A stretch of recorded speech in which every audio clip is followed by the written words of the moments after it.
Bismillahirrahmanirrahim. Dans cette vidéo, je vais terminer l'exercice 1 de la série 3. Donc nous avons la partie B. Afin de relancer l'activité économique, l'État mène une politique budgétaire expansionniste, financée par un prélèvement fiscal.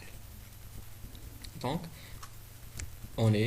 auparavant, on est dans la situation d'équilibre 3250, 5%. On veut relancer l'activité économique, c'est-à-dire on veut augmenter un revenu plus que les 3250. Pour cela, l'État mène une politique budgétaire expansionniste سياسة مالية توسعية عن طريق زيادة الإنفاق العام وتمويله بالاقتطاعات الضريبية. Donc l'État mène une politique budgétaire expansionniste totalement financée par un prélèvement fiscal. La première question, déterminer l'impact de cette politique. Déterminer l'impact de cette politique sur l'équilibre économique global. Donc nous avons un équilibre global. La courbe qui détermine l'équilibre global sur les deux marchés était de 3250 comme revenu, 5% comme un taux d'intérêt. Donc si l'État augmente les dépenses publiques et les impôts simultanément et de la même valeur 180, quel est l'effet sur le revenu?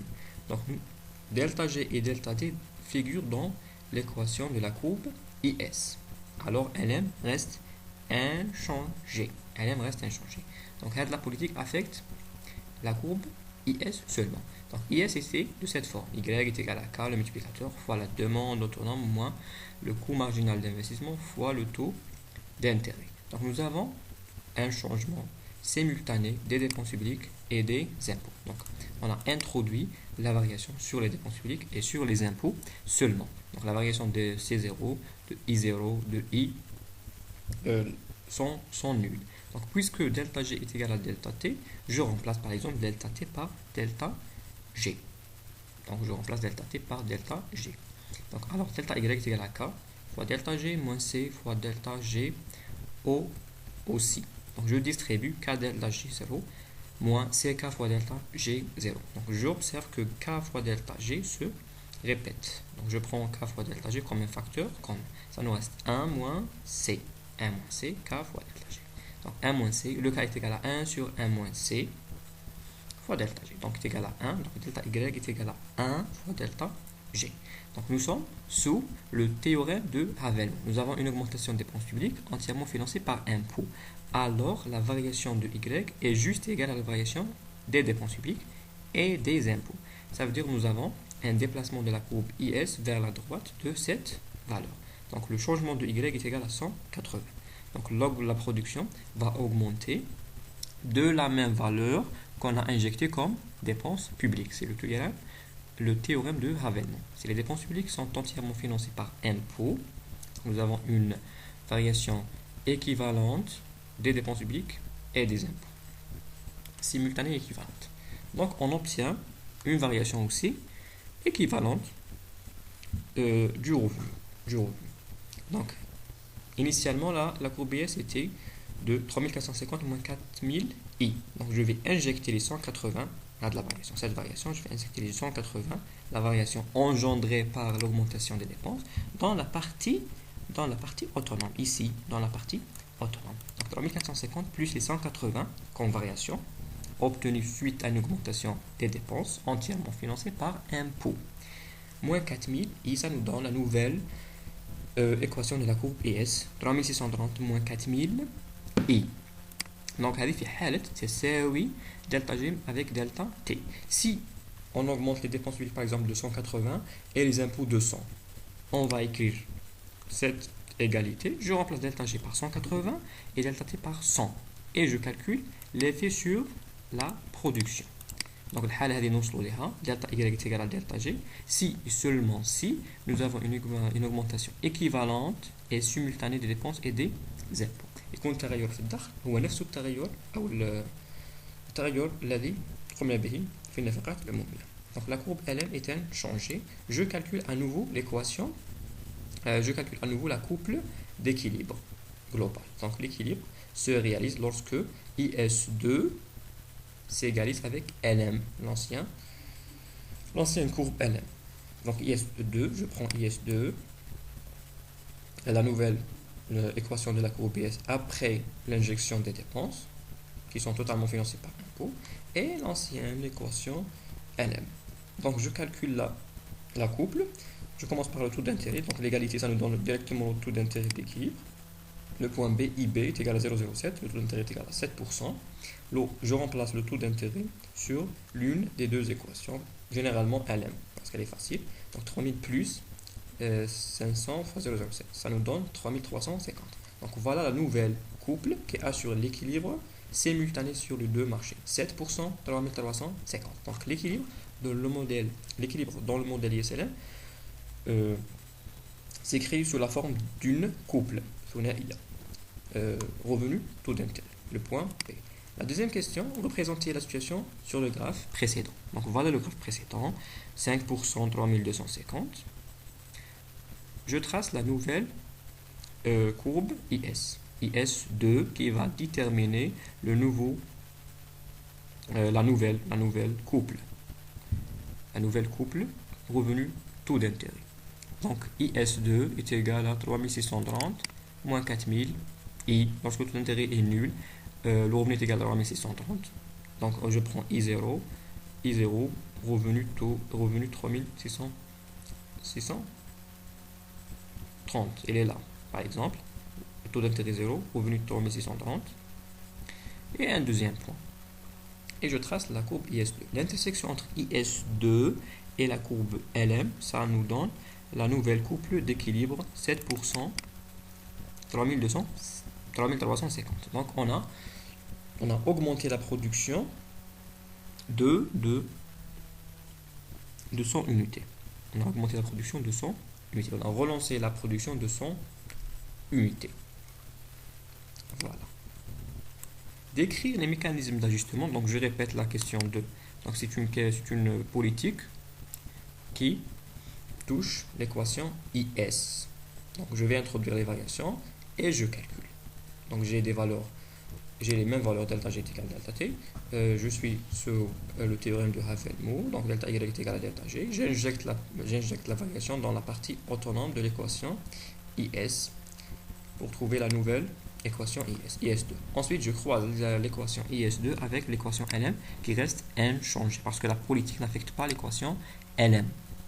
Donc la politique monétaire affecte l'équation LM, la politique monétaire affecte l'équation LM et la politique budgétaire affecte l'équation IS. La politique budgétaire, ça veut dire qu'il y aura un changement soit de G, soit de T, soit les deux en même temps.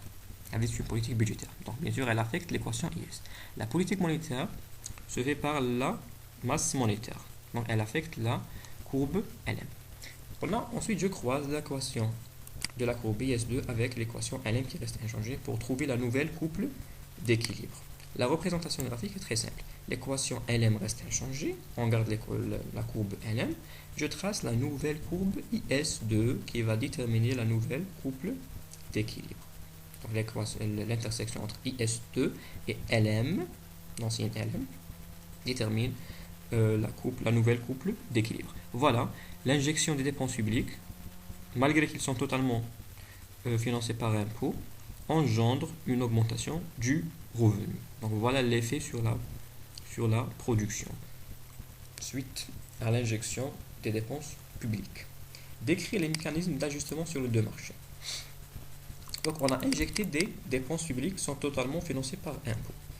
Donc premièrement, dans la première étape, cette politique affecte l'équation IS. Donc avec I constant, on n'a pas changé le taux d'intérêt. Donc il y aura une augmentation de la production de 180 unités. Non. Avec la première étape, on injecte des dépenses publiques entièrement financées par impôt et il y aura une augmentation de la production de 180 unités. Normalement, on déplace directement de 3250 à 3430. La différence est égale à 180 unités. On déplace du point A au point A'. Mais sur le point A', nous avons un équilibre sur le marché des biens et des services, mais on a perdu l'équilibre monétaire. Le point A' est très loin de la courbe LM. Donc nous avons sur le point A', nous avons un équilibre sur le marché des biens et des services, mais on a perdu l'équilibre monétaire. Donc il faut revenir sur la courbe LM.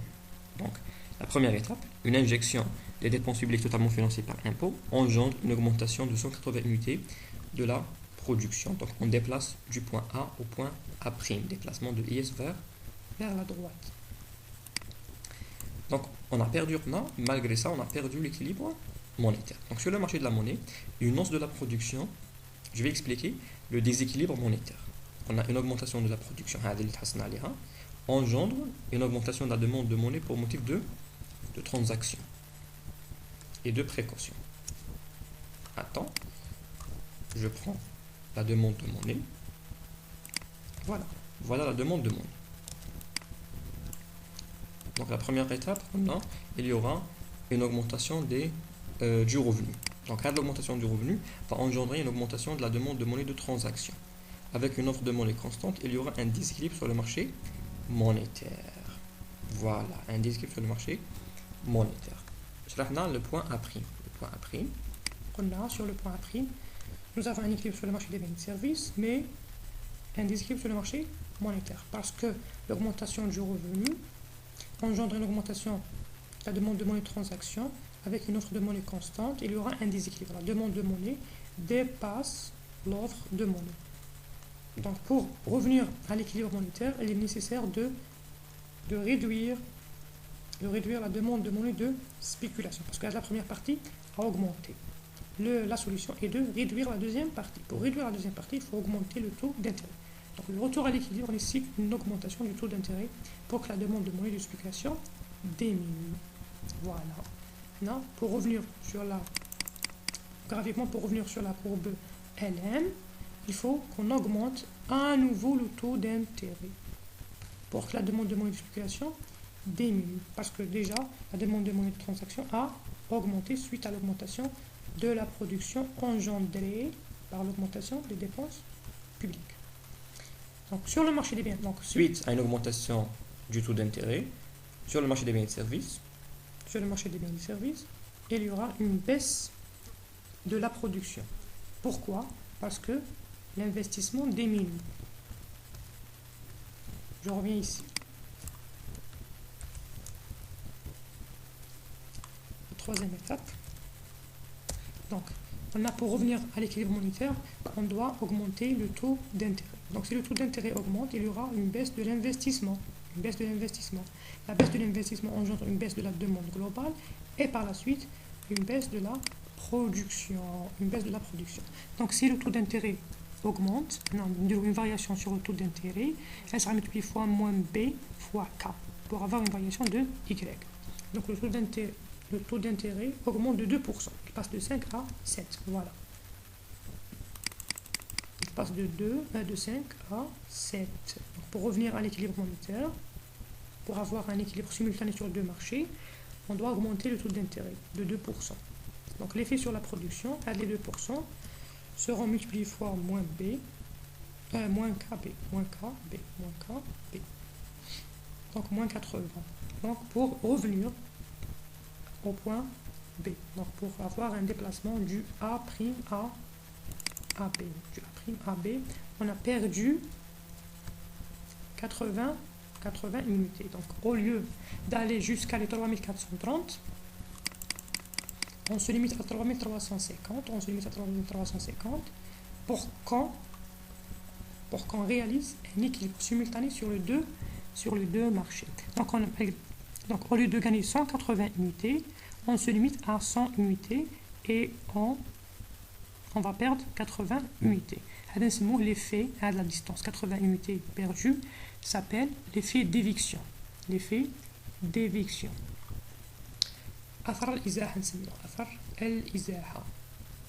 Donc je répète le mécanisme d'ajustement sur les deux marchés. Donc initialement, on a injecté 80 unités comme dépenses publiques, totalement financées par impôt. Cette augmentation engendre une augmentation équivalente de la production. Donc on passe de 3250 à 3430. Donc on passe graphiquement du point A au point A'. Un déplacement de IS vers la droite. Donc malgré qu'on a gagné 180 unités, on a perdu l'équilibre monétaire.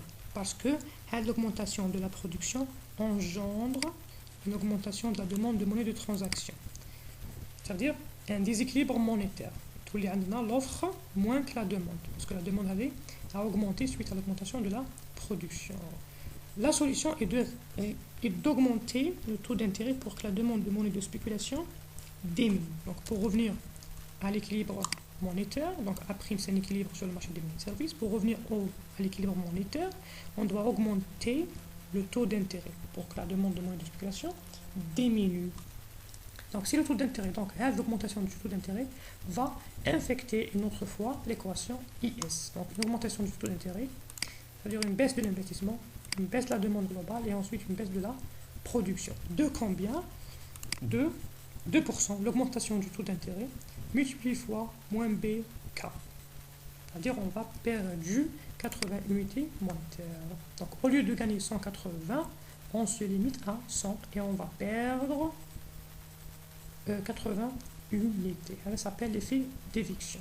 Ça veut dire quoi? Ça veut dire que l'investissement public, l'augmentation des dépenses publiques, l'investissement public a évincé l'investissement privé. الاستثمار العام قام بإزاحة الاستثمار الخاص في النهاية. الاستثمار العمومي injecté initialement a évincé l'investissement privé. Donc الاستثمار العمومي قام بإزاحة جزء من الاستثمار الخاص. Merci pour votre attention.